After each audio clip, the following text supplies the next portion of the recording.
ఓం నమో నారాయణాయ.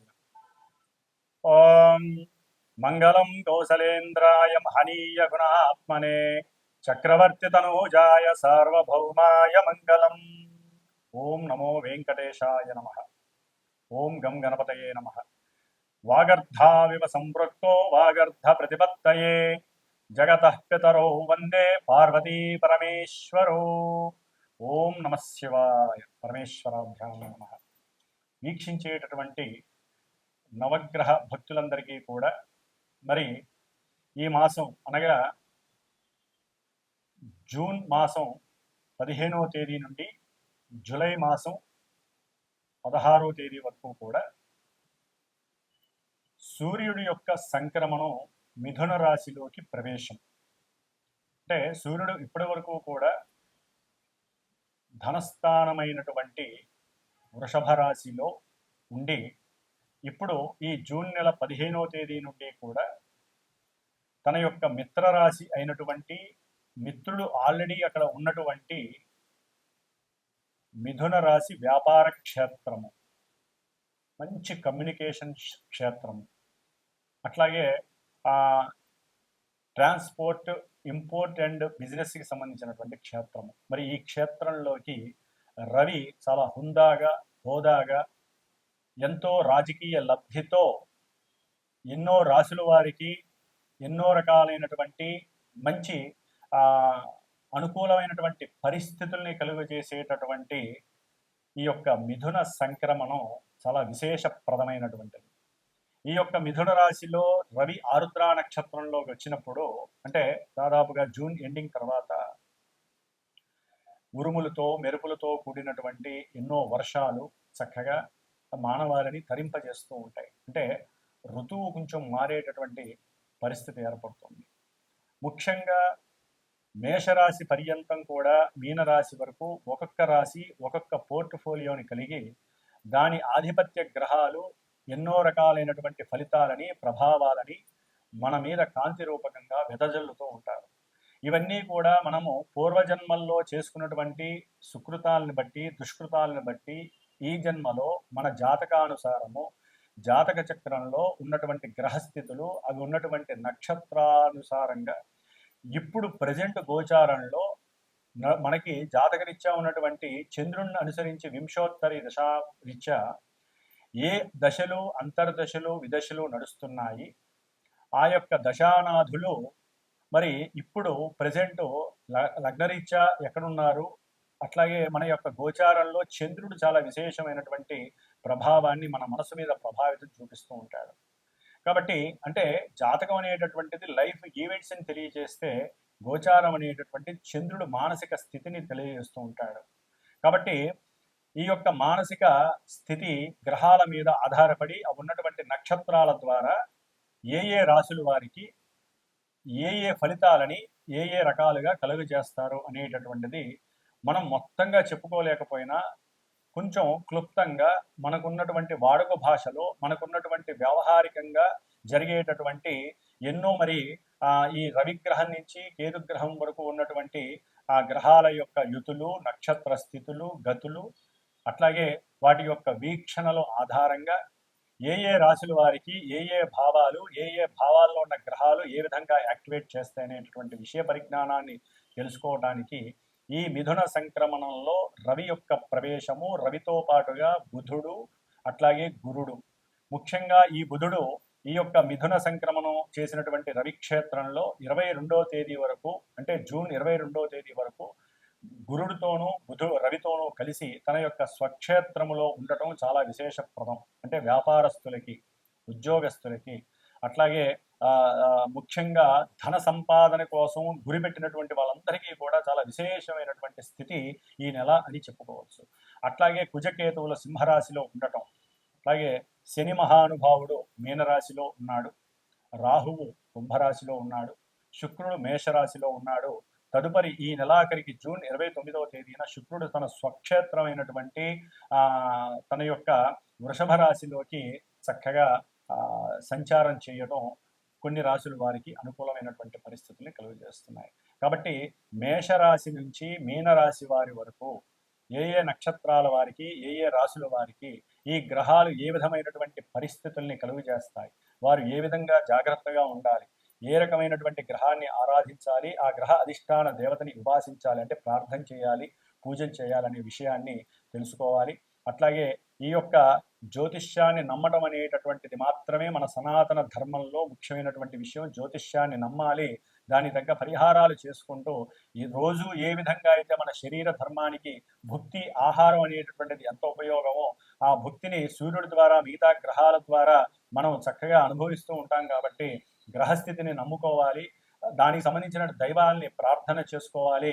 బ్రాహ్మణుల ద్వారా మంత్రోచ్చారణల ద్వారా వారి యొక్క ఆశీర్వచన బలంతో మన యొక్క జీవితాలని చాలా ప్రశాంతంగా నిండుగా అన్ని రకాలైనటువంటి సౌఖ్యాలతో గడపడం అనేటటువంటిది భగవంతుడు మనకి ఈ జన్మలో ఇచ్చినటువంటి భగవద్ భాగ్యంగా మనం భావిస్తూ, మరి ద్వాదశ రాశుల వారికి ఈ యొక్క జూన్ 16వ తేదీ 15వ తేదీ నుండి జూలై 16వ తేదీ వరకు ఏ విధమైనటువంటి ఫలితాలని మనకి కలుగు చేస్తున్నారో చక్కగా తెలుసుకుందాం. ఓం గం గణపతయే నమో నమః. వృషభ రాశి వారికి, అలాగే ఆ రాశిలో ఉన్నటువంటి కృత్తికా నక్షత్రము 2, 3, 4 పాదాల వారికి, రోహిణీ నక్షత్రము 4 పాదాలు, మృగశిర నక్షత్రం 2 పాదాలు, ఈ యొక్క నక్షత్రాల వారికి, ఈ యొక్క వృషభ రాశి వారికి ఈ యొక్క జూన్ 15వ తేదీ నుండి జూలై 16వ తేదీ వరకు కూడా చాలా అత్యంత అనుకూలమైనటువంటి సంఘటనలు, పరిస్థితులు వీరు అనుభవించే పరిస్థితి కనిపిస్తోంది. ఎందుకంటే వృషభ రాశికి ద్వితీయ స్థానంలో బుధుడు, గురుడు కలిసి ఉండటం చాలా విశేషప్రదం. అట్లాగే లాభస్థానంలో ఉన్నటువంటి శని మహానుభావుడు వీరు అనుకున్నటువంటి కార్యక్రమాలు ఆలస్యం అవుతున్నా, లేట్ చేసినా దృఢంగా, స్టాండర్డ్గా, అనుకూలవంతంగా, పటిష్టంగా అనుకున్నది అనుకున్నట్టుగా చేసేటటువంటి ప్రణాళికలని వీరి యొక్క స్ఫురణకి వదిలేసి స్ఫురణ శక్తిని, సృజనాత్మక శక్తిని పెంచేటటువంటి పరిస్థితి ఈ శని మహానుభావుడు చేస్తాడు. వృషభ రాశి వారికి ఈ జూన్ 29వ తేదీ తర్వాత శుక్రుడు సొంత రాశి అయినటువంటి తన యొక్క స్వక్షేత్రంలోకి వచ్చినప్పుడు విశేషమైనటువంటి అనుకూలతలు కలుగుతాయి. ఆర్థికంగా ధనలాభము, కుటుంబంలో సౌఖ్యము, భార్య యొక్క ఉద్యోగ సహాయకత్వము ద్వారా అఖండమైనటువంటి ధనలాభం, ఉద్యోగం ద్వారా వీరికి ప్రమోషన్స్ లభించటము, ఇలాంటివన్నీ కూడా కలగడానికి ఎక్కువ అవకాశాలు కలుగుతున్నాయి వృషభ రాశి వారికి. ద్వితీయంలో ఉన్నటువంటి రవి కొంత ఆర్థికపరమైనటువంటి నష్టాలని, కుటుంబ పరంగా కొంత అమరికల లోపాలని, తండ్రి ద్వారా కొంత మాట పట్టింపుల ద్వారా వీరికి తండ్రి ద్వారా వచ్చేటటువంటి ధన లాభాలు కొంత ఇబ్బందికరంగా మారడం, అట్లాగే ద్వితీయంలో ఈ రవి బుధులు కలవటం ద్వారా ఈ యొక్క వృషభ రాశి వారు గృహపరంగా, భూపరంగా, మాతృపరంగా ఏదైనా సరే అమ్మాలి అనుకున్నటువంటి విషయంలో ఆ అమ్మకం ద్వారా మధ్యవర్తుల ద్వారా కొంత ధన నష్టము కలగడానికి అవకాశం ఉంటుంది. కాస్త మాటల్లో తేడా కనిపించటం, నష్టపరచడం అనేటటువంటిది ఈ రవి ధనస్థానంలో ఉండటం వల్ల జరుగుతుంది.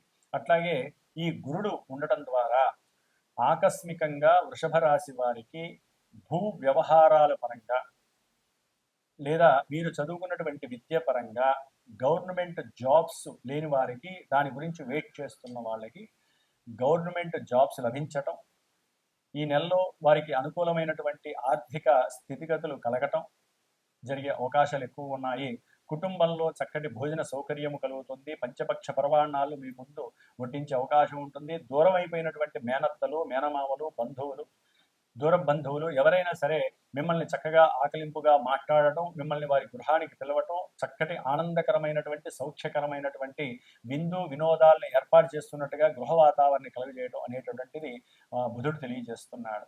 అట్లాగే మీ యొక్క బుద్ధిని, తెలివితేటల్ని విస్తారంగా ఉపయోగించి ధనలాభం ఏ విధంగా పొందాలి, చేసేటటువంటి బిజినెస్, అట్లాగే ఫ్రెండ్స్ వలన ఏ విధంగా ఉపయోగించుకొని ఫ్రెండ్స్ని మీరు చేసే వృత్తిలో లాభాలను ఏ విధంగా పెంచుకోవాలి, అట్లాగే ఫ్రెండ్స్తో పాటుగా మీరు కూడా కలిసి ఏదైనా షేర్స్లో కానీ లాభం వచ్చేటటువంటి లాటరీ టికెట్స్ కానీ వీటిల్లో పెట్టుకొని ఈ నెలాఖరు లోపల ఏ విధంగా ధనాన్ని సంపాదించాలనే ఆలోచనలు కూడా మీరు ఆలోచిస్తూ ఉంటారు.